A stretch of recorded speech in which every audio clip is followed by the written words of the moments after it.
just mentioned there, make Britain great again. Do you think the UK does need a leader with some of Donald Trump's convictions? Absolutely. I mean, I think Trump is doing an amazing job. I think he gets vilified, but he is actually standing up for what regular people in our countries want.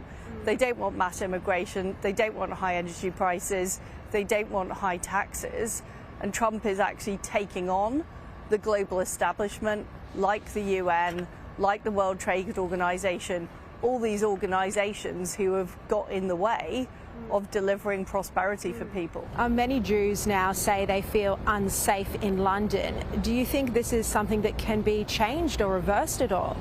It can be changed, but the problem is we've got a Prime Minister now who is appeasing the Islamists to get votes.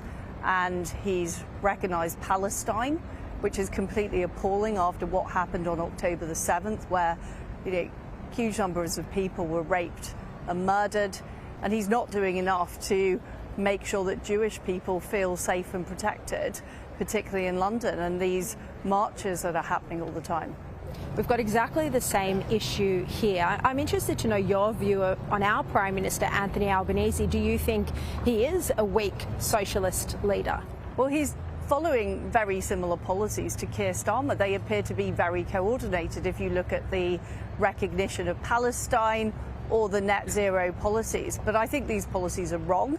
I think they're leading Australia in the wrong direction. And you just need to look at Britain to see a cautionary tale of what happens when the government spends too much money, when energy prices are high because of an over-dependence on renewables. Our industry is closing down, our steel industry, our car industry, and I fear this is the future for Australia if the course isn't changed. Just finally, you met with Charlie Kirk in London earlier this year. We've seen this horrific reaction where so many on the left have been celebrating his political assassination, literally murdering someone for free speech. In a sense, it's the next step from the UK where people are being arrested for free speech.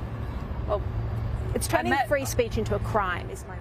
Yeah, I mean, I met Charlie earlier this year in London because we are keen to have the momentum and the movement that he created, talking to young people about conservative ideas, Christian values.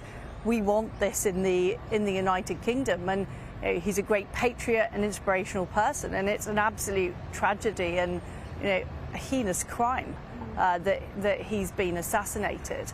And what really bothers me about this is we've seen the left use all kinds of tactics to try and win, not just winning an election or having a rational argument, but they've been using lawfare, they've been using infiltration of the bureaucracy, and now what we're seeing is people on the left using assassination as a technique, and that is beyond horrible.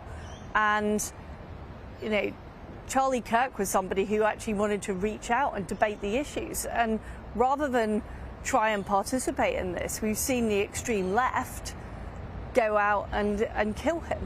And it's very difficult to see how on earth you can't reason with people like that. So I think Trump is right to sanction Antifa.